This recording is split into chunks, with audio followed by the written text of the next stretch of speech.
We turn now to the fight against the coronavirus and an alarming admission from the White House task force coordinator today. Dr. Deborah Birx saying the U.S. has entered a, quote, new phase in the pandemic, citing how extraordinarily widespread transmission has become nationwide. The death toll in the U.S. rapidly approaching 155,000 lives lost, a number the CDC says will continue to rise. And tonight, as Americans worry about safety in schools, the story of one couple married for decades, both lost to COVID-19 within weeks. Here's ABC's Trevor Ault.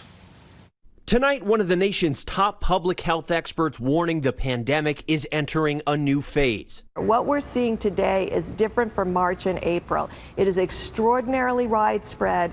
22 states, D.C. and Puerto Rico seeing their case numbers climb, and Dr. Deborah Birx had this message for states only now experiencing outbreaks. Everybody who lives in a rural area, you are not immune.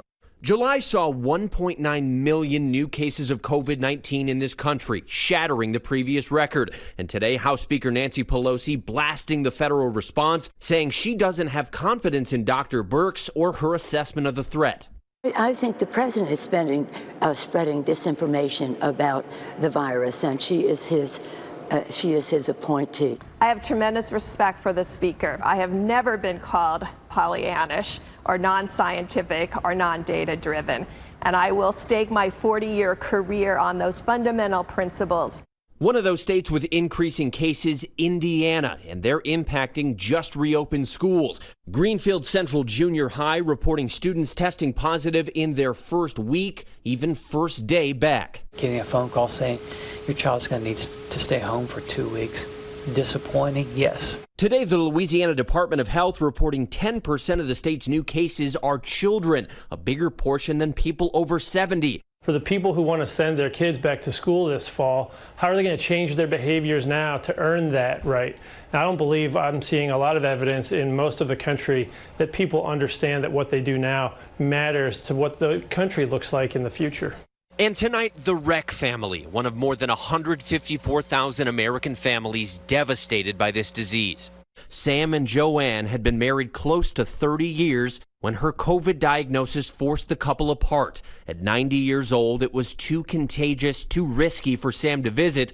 He sent video messages instead. Practically every picture I have has got you in there. I love you, darling, and I hope you really enjoy this video. But as Joanne was in her final hours, her devoted husband insisted on seeing her one last time, donning full PPE to sit by her side. You don't recognize me with all this junk on my face, but it is Sam. I love you, sweetheart. I love you so much.